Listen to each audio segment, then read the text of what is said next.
Video में आगे बढ़ने से पहले चैनल को सब्सक्राइब करिए और बेल आइकन ज़रूर दबाइए जिससे आपको सारी वीडियोस की नोटिफिकेशंस टाइम पे मिले। और प्लीज़ वीडियोस को ज़्यादा से ज़्यादा शेयर करिए बिकॉज हमें तेज़ी से सब्सक्राइबर्स बढ़ाने हैं और चैनल को ग्रो करना है। और इसके साथ ही आप मेरे दूसरे चैनल निशांत उवाच को भी सब्सक्राइब करिए, जो कि है एक प्लेटफॉर्म जिसे मैंने बनाया है social, economic, geopolitical, political issues को डिस्कस करने के लिए।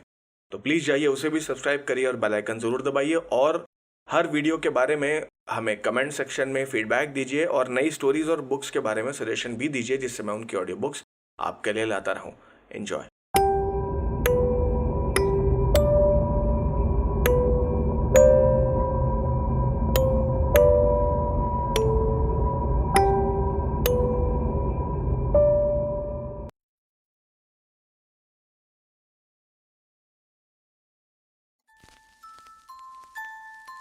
समीर की गाड़ी के नजरों से ओझल हो जाने के बाद होली और उस बंदे ने कालीन को रोल किया। वो अभी हवेली से 10-15 किलोमीटर के फासले पर थे, पर किस्मत से उन्हें एक ऊंट गाड़ी में लिफ्ट मिल गई। ये गाड़ी रोशनगढ़ ही जा रही थी, इसीलिए उन्हें हवेली पहुंचने में थोड़ा वक्त तो लगा, लेकिन ऐसी कोई खास दिक्कत नहीं आई। होली ने हवेली में पहुंचकर कालीन बरामदे में रखवाया और खुद रोशन राय की तलाश में चल पड़ा। उसकी नजर नफीसा बेगम की खास सेविका लौंग सरी पर पड़ी और वो लपक कर उसके पास पहुंचा। लौंग सरी ने होली की परेशान सूरत देखकर पूछा कि उसे क्या हुआ, तो होली ने उससे रोशन राय के बारे में पूछा। लौंग सरी ने कहा कि वो मालकिन के साथ अभी नाश्ता कर रहे हैं। होली ने कहा कि जब वो नाश्ता कर लें तो उन्हें खबर दे देना कि वो उनसे मिलने आया है, काफी जरूरी काम है। लौंग सरी जब अंदर पहुंची तो रोशन राय नाश्ता कर चुका था। उसने आदर भाव से झुकते हुए कहा, मालिक, वो होली आया है, कोई खबर है आपके लिए? क्या क्या उसके साथ रौली भी है? नहीं मालिक, अकेला है। ठीक है, मैं अपने कमरे में जा रहा हूं, तुम उसे वहीं भेज दो। रोशन राय नफीसा बेगम के चेहरे पर नजर डालता हुआ उठ गया और बड़ी शान के साथ चलता हुआ कमरे से बाहर निकल गया। वो अपने मुलाकात के खास कमरे में पहुंचकर सोफे पर बैठा ही था कि उसके मोबाइल फोन की घंटी बजी। फोन में बटन दबाकर उसने बड़े गंभीर लहजे में कहा, हेलो।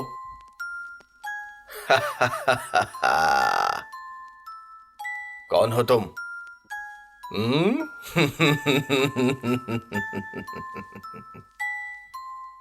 ओह, तुम हो।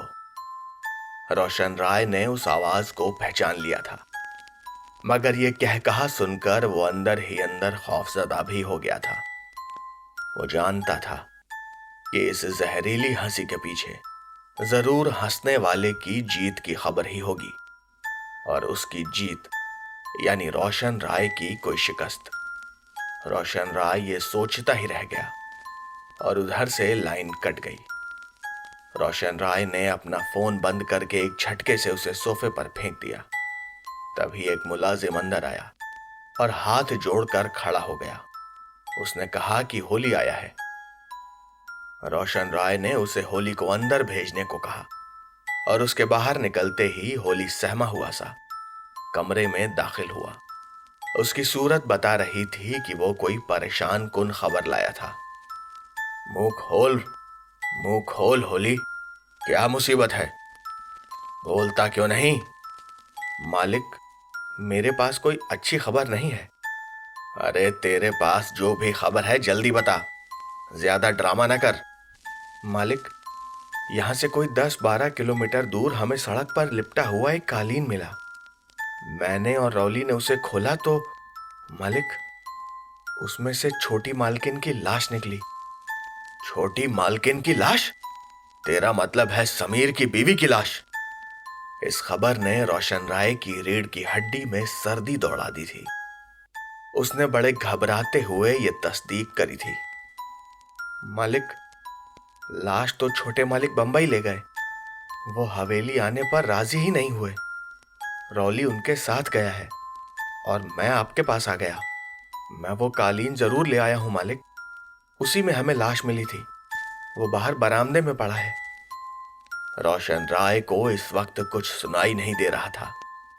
हर तरफ से बस कह कहे की आवाज आ रही थी। ये कह कहा जहर में बुझा हुआ था। रोशन वो उसका दिल राय। चीर रहा था। ये जहरीला कह कहा राजा सलीम का था। समीर और रोली मुंबई तक गाड़ी में ही पहुंचे थे। वहां पहुंचने तक गाड़ी में मौत सा सन्नाटा छाया रहा था। किसी में इतनी हिम्मत नहीं थी कि वो समीर राय से कुछ कहता। रॉली बस नजर उठाकर आईने में देख लेता था। समीर ने नमीरा का सर अपनी गोद में रखा हुआ था। वो बार बार सिर पर हाथ फेर कर उसका चेहरा देखता था। नमीरा का चेहरा जर्द था और उसके होठों पर एक हल्की सी मुस्कान थी। नमीरा के होठों की तराश भी कुछ ऐसी ही थी कि वो जब भी अपने होठ हल्के से बंद करती तो यूं महसूस होता जैसे मुस्कुरा रही हो। वही मुस्कान मरने के बाद भी उसके बंद होठों पर मौजूद थी। समीर बार बार उसका चेहरा देखता तो उसकी आंखों से आंसू निकल आते, मगर यहां उसके आंसू पोंछने वाला कोई नहीं था। मुंबई में दाखिल होने से पहले रॉली ने समीर राय से पूछा, मालिक कहां जाएंगे? हाँ। समीर ने कई घंटों बाद किसी की आवाज सुनी थी। वो अपनी सुध में था ही कब। जब से उसने नमीरा की लाश देखी थी उस पर दुखों के पहाड़ टूट पड़े थे। उसके होश हवास गुम हो गए थे। नमीरा की लाश के साथ वह हॉस्टल तो नहीं जा सकता था। कुछ देर सोचने के बाद ही वो बोला, अपने बांद्रा वाले बंगले पर चलो रॉली। रॉली खुश था। उसे डर था कि कहीं समीर उसे किसी ऐसी जगह चलने को ना कह दे जहां वो उसके साथ जा ही ना सके। वो हर वक्त समीर राय के साथ ही रहना चाहता था ताकि वो रोशन राय को हालात से आगाह करता रहे। अपने बांद्रा वाले बंगले पर पहुंचकर समीर राय ने वहां मौजूद मुलाजिम दिलदार को ऊपर का बेडरूम खोलने का हुक्म दिया। फिर समीर राय ने नमीरा को गाड़ी से निकाला और उसे अपने कंधे पर डालकर उसी ऊपर वाले बेडरूम में ले गया। उसने बहुत धीरे से नमीरा को बिस्तर पर लिटा दिया, कुछ ऐसे ही कि कहीं उसे चोट न लग जाए। उसने उसके हाथ पैर सीधे किए, सर के नीचे तकिया ठीक किया और फिर उसे कुछ ऐसी नजरों से देखा जैसे उससे उसे अकेला छोड़कर जाने की इजाजत मांग रहा हो। फिर वो तेजी से पलटा, बेडरूम से बाहर निकला, दरवाजा लॉक किया और नीचे आया। रॉली नीचे खड़ा दिलदार से बातें कर रहा था। समीर को अपनी तरफ आता देख वो बड़े आदर भाव से उसकी तरफ बढ़ आया। समीर ने कहा, रॉली अब तुम जाओ, यहां मैं अब तुम्हें चंद मिनट भी बर्दाश्त नहीं कर पाऊंगा। फौरन हवेली लौट जाओ और अब्बा से कह देना कि यहां आने की कोशिश ना करें। उनसे कह देना कि नमीरा की तरह उनका समीर भी उनके लिए मर गया। जाओ। ठीक है मालिक, जैसी आपकी मर्जी। रॉली ने सिर झुकाकर समीर की बात मानी और फौरन पलट गया। वो अपने दोनों साथियों के साथ गाड़ी में बैठ गया और बड़ी तेजी से गाड़ी बैक करी और बस निकल गया। उसे शायद अपनी जान की चिंता थी कि कहीं उसने यहां से निकलने में जरा भी देर की तो समीर राय उसे गोली न मार दे। वो गाड़ी जैसे ही गेट से बाहर निकली, समीर राय ने दिलदार को गेट बंद करने का हुक्म दिया। समीर के जज्बात उसे चैन नहीं लेने दे रहे थे और अचानक ही उसे नमीरा के अकेले होने का ख्याल आया। उसकी तन्हाई का ख्याल करके वो जल्दी जल्दी सीढ़ियां फलांगता हुआ ऊपर पहुंचा और बेडरूम में दाखिल होकर दरवाजा अंदर से बंद कर लिया। उसने बड़ी बेकरारी से नमीरा का ठंडा हाथ थाम लिया और बस बड़बड़ाया, नमीरा, नमीरा मुझे माफ कर दो। मैं तुम्हें अकेला छोड़कर चला गया था। मैं अपने अब्बू के उस कुत्ते को भगाने गया था। देखो, मैं ज्यादा देर नहीं रुका, मैं तुरंत आ गया हूं। नमीरा की मौत का असर समीर के दिमाग पर बहुत गहरा हुआ था। उसे अब हर पल नमीरा को हवेली में अकेला छोड़कर जाने का रंज हो रहा था। आज वापस जाता हूं, आज वापस जाता हूं, ये सोच सोच कर उसने एक भी बार अपने घर पर फोन नहीं किया था। अपने बाप के लाख कहने पर भी उसने अपने पास मोबाइल नहीं रखा था। वो कभी कभी अपनी माँ को फोन जरूर करता था, पर वो भी अपने किसी दोस्त के फोन से या किसी एसटीडी बूथ से। अपनी माँ से ही वो नमीरा का हाल चाल पूछ लेता था। फिर एक दिन उसे बड़ी शिद्दत से नमीरा की याद आई और उसने पक्का इरादा कर लिया कि कुछ भी हो जाए वो अगले दिन रोशनगढ़ ही जरूर जाएगा। उसने अपनी माँ को हवेली आने की खबर भी पहुंचा दी थी। काश उसे पता होता कि नमीरा के बुलावे पर ना जाकर उसने कितनी बड़ी भूल कर दी थी। भूल नहीं, एक गुनाह था, एक ऐसा गुनाह जिसकी सजा वो अब ताउमर काटेगा। सिसकते हुए, बिलखते हुए समीर का बड़बड़ाना अब भी बंद नहीं हुआ था और नमीरा अपनी आंखें बंद करे, अपने होठों पर मुस्कान सजाए बस खामोशी से सुने जा रही थी। वो पूरी रात इसी तरह बीत गई। सुबह होते ही रोशनगढ़ी से नफीसा बेगम का फोन आया। ये लैंडलाइन फोन दिलदार ने उठाया। नफीसा ने सीधा उससे समीर के बारे में पूछा तो उसने कह दिया कि मालिक ऊपर के कमरे में है, जब से आए हैं वहीं पर है और कमरा अंदर से बंद कर रखा है। दिलदार ने कम शब्दों में ही नफीसा बेगम को रात की सारी रिपोर्ट दे दी थी। नफीसा बेगम ने भी दिलदार को आदेश दिया कि वो ऊपर जाए और समीर से कहे कि उसका फोन है। दिलदार की बीवी सरवरी, वो भी किचन में नाश्ता बना रही थी। उसने दिलदार से इस बारे में पूछा तो दिलदार ने इशारों इशारों में सब बता दिया। पर फिर वो ऊपर गया और उसने दरवाजे के हैंडल को धीरे से घुमाया, लेकिन दरवाजा खुला नहीं, वो अंदर से बंद था। वो दरवाजा खटखटाने ही वाला था कि सरवरी ने उसे आवाज दी। उसकी आवाज में कुछ बेचैनी थी जिससे वो चौंक गया था। सरवरी उसका हाथ थामकर खामोशी से खिड़की की तरफ ले गई। खिड़की के शीशे और पर्दे के बीच में थोड़ा सा पर्दा सरका हुआ था। अंदर लाइट जल रही थी और उस झरोखे से समीर राय साफ नजर आ रहा था। वो गीले तौलिए से नमीरा का मुंह साफ कर रहा था।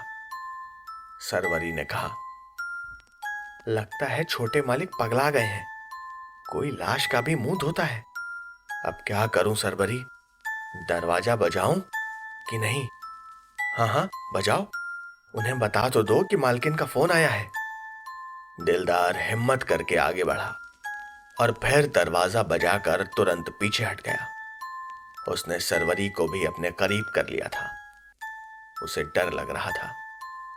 उसे डर था कि दरवाजा खोलकर समीर राय जाने क्या प्रतिक्रिया दे। पर कुछ देर के इंतजार के बाद भी दरवाजा नहीं खुला। दिलदार आगे बढ़ने की बजाय पीछे हट गया और उसने सरवरी को आगे करके उससे दरवाजा खटखटाने को कहा।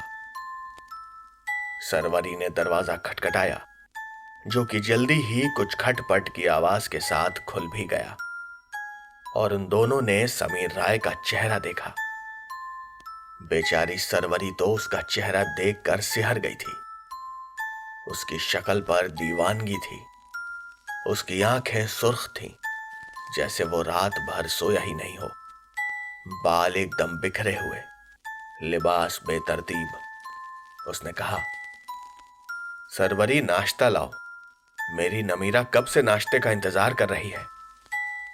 समीर की बात सुनकर सरवरी बदहास हो गई और एकदम से पीछे हट गई। दिलदार आगे बढ़कर बोला, छोटे मालिक, हवेली से मालकिन का फोन आया है, वो आपको बुला रही हैं। अरे बेवकूफ, मेरी बात सुन, मेरी नमीरा रात से भूखी है, उसके लिए जल्दी से नाश्ता ला। सरवरी ने कहा, छोटे मालिक, मैं अभी नाश्ता लाती हूं, तब तक आप मालकिन से बात कर लें। मालकिन? कौन मालकिन? आपकी अम्मी छोटे मालिक। क्या आप अपनी मां को भी भूल गए? यहां से दफा हो जा सरवरी। मेरा कोई नहीं है, मेरी बस नमीरा है। जा जल्दी नाश्ता ला, वो कब से नाश्ते का इंतजार कर रही है। सरवरी और दिलदार एक दूसरे का मुंह ताक रहे थे। समीर ने धड़ाक से दरवाजा बंद कर दिया था। दिलदार ने कहा कि अब मालकिन को क्या बताएं, मगर सरवरी का कहना था कि मालकिन से कुछ भी छुपाने की जरूरत नहीं है, उन्हें सब कुछ साफ साफ बता देना चाहिए। दिलदार ने कहा तो तू ही बात कर ले। सरवरी भी सीढ़ियों की तरफ बढ़ते हुए बोली कि हाँ, मैं करती हूं। सरवरी ने हिम्मत दिखाई थी। वो नीचे पहुंचकर कालीन पर बैठी और उसने रिसीवर उठाया। नफीसा बेगम को उसने वो सब कुछ बता दिया जो उसने देखा सुना था, और ये सुनकर नफीसा बेगम के तो होश ही उड़ गए। उसका इकलौता और लाडला बेटा, और उसकी ये हालत। अगर वो सचमुच पागल हो गया तो वो कहीं की नहीं रहेगी। उसने फौरन खुद को संभाला और समीर की विक्षिप्तता के मद्देनजर उसने सरवरी को हिदायत दी कि वो छोटे मालिक का ख्याल रखे। दिलदार से कहे कि बंगले के गेट पर ताला डलवा दे, जिससे वो बाहर ना निकल पाए, और वो अभी रोशन राय के साथ बंगले पर पहुंच रही है। सरवरी ने भी नफीसा बेगम की हाँ में हाँ मिलाई। नफीसा भी जानती थी कि सरवरी एक सुगंध गृहस्थ औरत है और वो समीर को अच्छी तरह से संभाल लेगी। नफीसा के साथ ही रोशन राय बैठा था। अपनी मूंछों को ताव देते हुए उसने पूछा, क्या हुआ नफीसा, क्या बात है? हमें फौरन बंबई निकलना होगा। हमारे बेटे ने पूरी रात लाश के साथ गुजारी है। वो बहकी बहकी बातें कर रहा है, कहीं वो सचमुच ही पागल ना हो जाए। क्या कह रही हो, कुछ बताओ तो सही। वो लाश का मुंह धो रहा था, लाश के लिए नाश्ता मांग रहा था। कुछ समझ में आया आपको? नफीसा बेगम की इस बात ने रोशन राय के चेहरे पर भी चिंता के भाव उभार दिए। वो उठ खड़ा हुआ। उसने कहा, बेगम, ये तो काफी संजीदा और खतरनाक बात है। तुम जल्दी तैयार हो, मैं रौली से गाड़ी निकालने के लिए कहता हूं।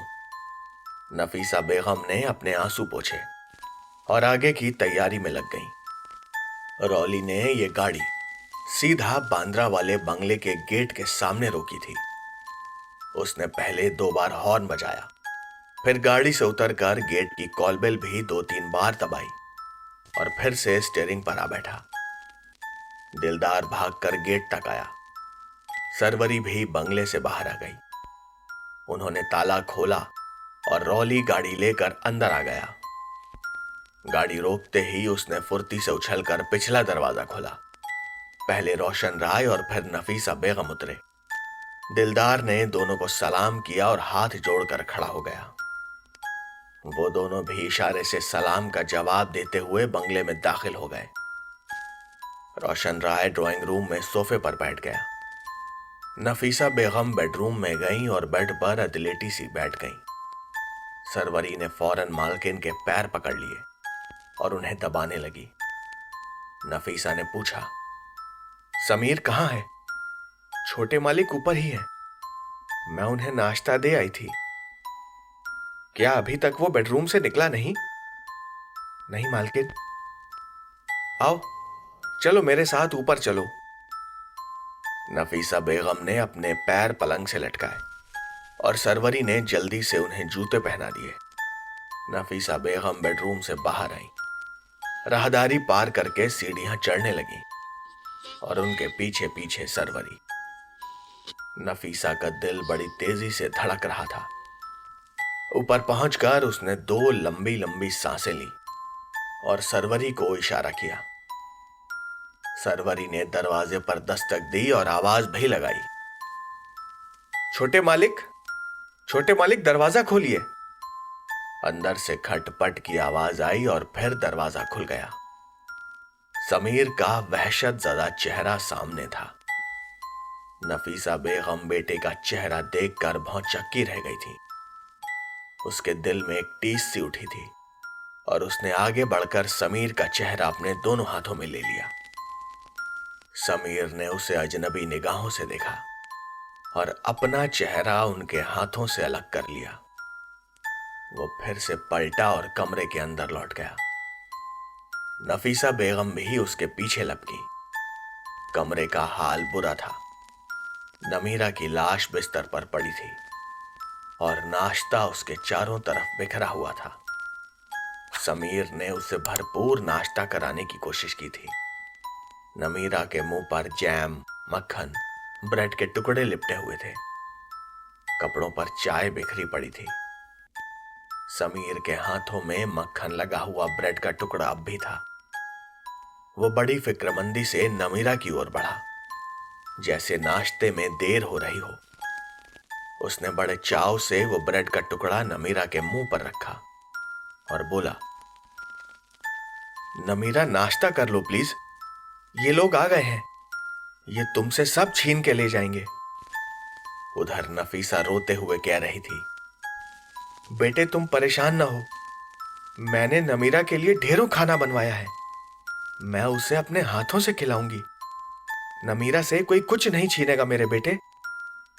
नफीसा की बात सुनते ही समीर का चेहरा खुशी से झूम उठा। तुम बहुत अच्छी हो, तुम बहुत अच्छी हो, पर तुम हो कौन? कौन हो तुम? नफीसा बेगम का कलेजा छलनी हो गया था। वो उससे बार बार कह रही थी कि वो उसे कैसे नहीं पहचानता। वो उसकी मां है। अभी दिन भर पहले ही तो वो उससे मिलकर गया था। अच्छा, तुम मेरी मां हो? सुना सुना तुमने नमीरा, मेरी मां आ गई है। नफीसा बार बार समीर से बोल रही थी कि वो उसे पहचान क्यों नहीं रहा था, और समीर कह रहा था, पहचान तो रहा हूं, नमीरा को वही तो बता रहा हूं कि तुम मेरी मां हो। सुनो नमीरा, ये मेरी मां है, इन्हें अच्छी तरह पहचान लो, ये तुम्हारा खूब ख्याल रखेंगी। मां, इसके लिए खाना लेके आओ, मेरी नमीरा भूखी है। नफीसा बेगम समीर को समझा बुझाकर कहने लगी कि उसे नीचे चलना चाहिए। वो चलकर एक बार देख ले और फिर खुद चुन ले कि उसकी नमीरा क्या खाना पसंद करेगी। समीर ने कहा, हाँ, ये ठीक है। नमीरा, तुम क्या क्या खाओगी मुझे बताओ। फिर वो कान लगाकर जैसे कुछ सुनने लगा और फिर उसने गर्दन हिलाई। वो जैसे सब समझ गया था। ठीक है नमीरा, मैं सब समझ गया, मैं अभी तुम्हारे पसंद की सारी डिशेस लेकर आता हूं।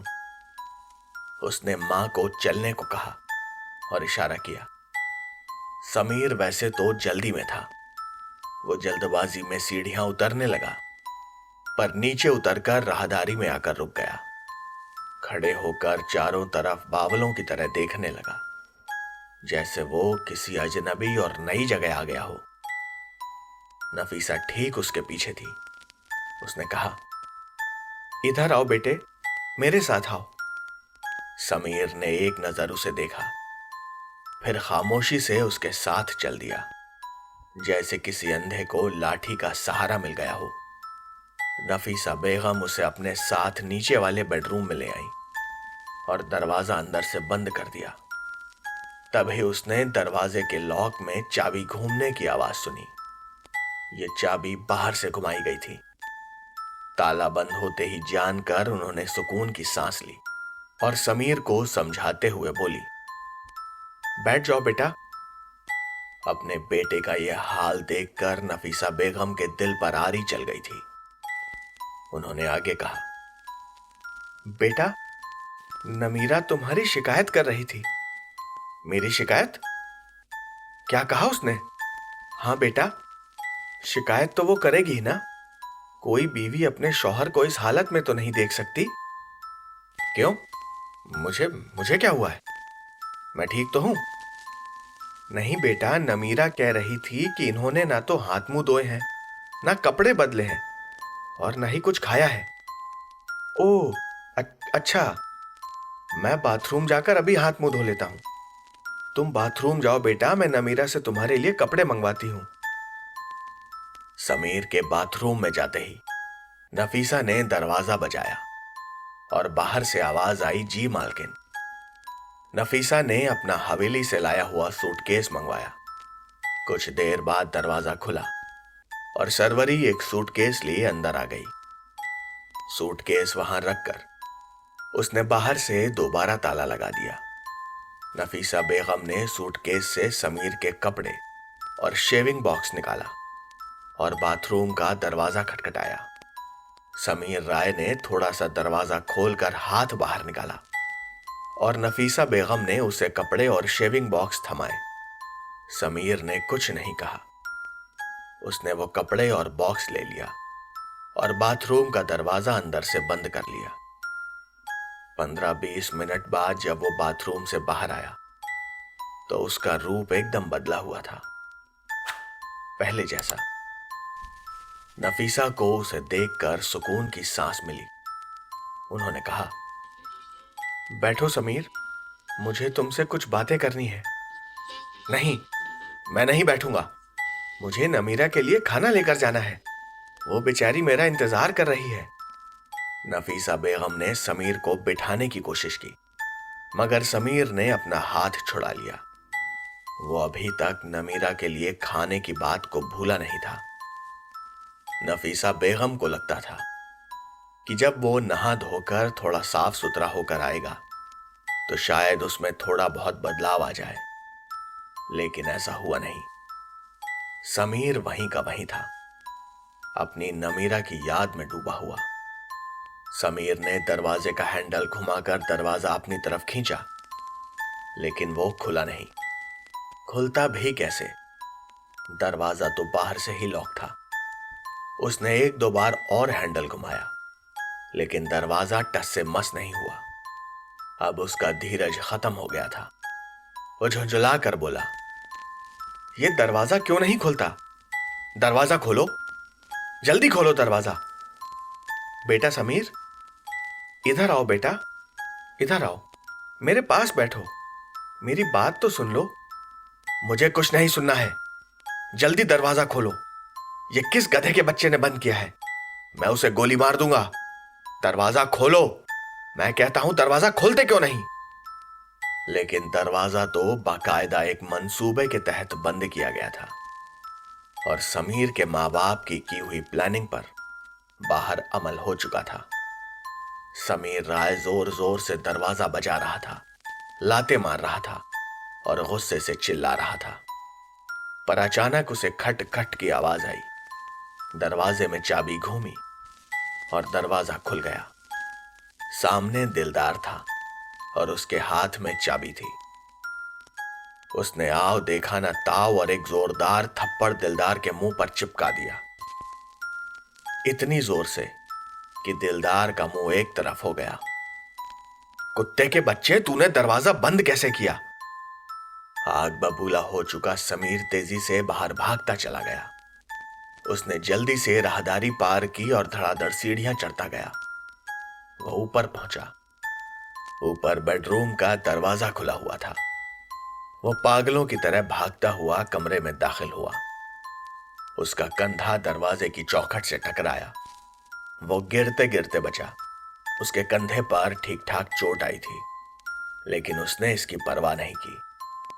वो बस अपने दोनों हाथ फैलाए बिस्तर के पास पहुंचा तो वहां का नक्शा ही बदला हुआ था। बिस्तर पर नमीरा नहीं थी।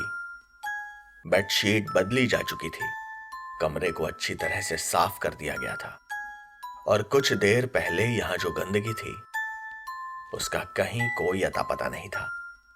इस समय वो कमरा एक आलीशान बंगले का एक आलीशान बेडरूम ही लग रहा था। समीर बड़बड़ाया कि नमीरा कहां गई। उसने तेजी से कमरे में चारों तरफ नजरें दौड़ाई, मगर वो कहीं नहीं थी। नमीरा, नमीरा तुम कहां हो? समीर को ख्याल आया कि नमीरा कहीं बाथरूम में ना हो। वो लपक कर बाथरूम के दरवाजे पर पहुंचा, जो कि बंद था। उसने धीरे से आवाज दी, नमीरा, नमीरा। अंदर से कोई आवाज नहीं आई तो उसने दरवाजे का हैंडल घुमाया और वो खुल गया। अंदर अंधेरा था। समीर दरवाजा बंद करके वापस पलटा तो किसी ने उस बेडरूम का दरवाजा भी बंद कर दिया था।